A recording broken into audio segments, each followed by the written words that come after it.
நாம் எல்லாம் அலட்சியமாக கருது கொண்டிருக்கக்கூடிய நம்முடைய மறுமை வாழ்க்கைக்கு ஆபத்தாக முடியக்கூடிய சில காரியங்கள் நாம் அலட்சியமாக இந்த உலகத்திலே செய்து விடுகின்றோம். அல்லாஹ்வின் தூதர் நபி ஸல்லல்லாஹு அலைஹி வஸல்லம் அவர்கள் பல காலகட்டங்களிலே பல நேரங்களிலே இது போன்ற விஷயங்களை எச்சரித்திருக்கின்றார்கள். அந்த செய்திகள் எல்லாம் நாம் நிறைய இருக்கின்றன. ஆனால் இப்போது ஒரு மூன்றை மட்டும் நாம் தெரிந்து கொள்ளுவோம். புகாரி என்ற நபிமொழி தொகுப்பினிலே 6477வது ஹதீஸாக இடம்பெறுகின்றது. நபி தோழர் அபு ஹுரைரா ரலியல்லாஹு அன்ஹு அவர்கள் அறிவிக்கின்றார்கள், என்னுடைய தோழர் ரசூலுல்லாஹி ஸல்லல்லாஹு அலைஹி வஸல்லம் அவர்கள் கூறினார்கள், ஒரு அடியார் பின் விளைவை பற்றி யோசிக்காமல் ஒன்றை பேசிவிடுகிறார். அதன் காரணமாக அந்த அடியார் கிழக்கிற்கும் மேற்குக்கும் இடையிலான தொலைவை விட அதிகமான தூரத்தில் நரகத்தில் விழுந்து விடுகிறார் என்றார்கள் அல்லாஹ்வின் தூதர் நபி ஸல்லல்லாஹு அலைஹி வஸல்லம் அவர்கள். யோசிக்காமல் நாம் ஒன்றை நம்முடைய நண்பர்களிடத்திலோ நம்முடைய கணவனிடத்திலோ நம்முடைய மனைவியிடத்திலோ நம்முடைய பெற்றோர்களிடத்திலோ நம்முடைய அண்டை வீட்டார்களிடத்திலோ அல்லது நண்பர்களிடத்திலோ ஏதோ பேசிவிடுகிறோம். அவர்களுடைய மனம் அங்கே நோவினை செய்யப்படுகிறது.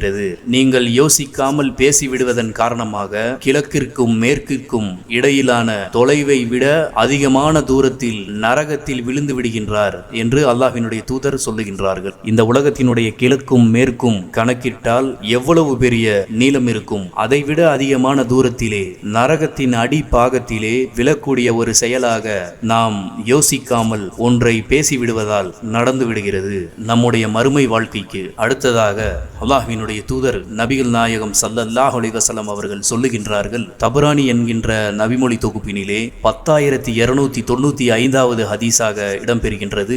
சஹீ தரத்திலே அமைந்திருக்கக்கூடிய இந்த செய்தி நபி தோழர் அப்துல்லா ரலியல்லாஹு அன்ஹு அவர்கள் அறிவிக்கின்றார்கள், அல்லாஹ்வினுடைய தூதர் நபி ஸல்லல்லாஹு அலைஹி வஸல்லம் அவர்கள் சொன்னார்கள், மனிதனின் தவறுகளில் அதிகமானவை அவனுடைய நாவால் தான் ஏற்படுகின்றது என்று சொன்னார்கள். ஆக நாவை நாம் ஒழுங்காக வைத்துக் கொண்டால் பல தவறுகள் நம்மிடம் இருந்து தூரமாக விலகிவிட்டு செல்கின்றது. ஆக நாவை பயன்படுத்துவதில் நல்ல வார்த்தைக்காக பயன்படுத்துவோம், நல்ல சொல்லுக்காக பயன்படுத்துவோம். பொய் பேசுவதோ புறம் பேசுவதோ அடுத்தவர்கள் மனம் நோகும்படி நாம் பேசாமல் நல்ல வார்த்தைக்காக நம்முடைய நாவை பயன்படுத்திக் கொள்ளுவோம். உண்மையை பேசுவோம். இன்ஷா அல்லாஹ் நாம் அப்படிப்பட்ட நல்ல மக்களாக அல்லாஹு ரப்புல் ஆலமீன் உங்களையும் என்னையும் ஆக்கி அருளட்டும்.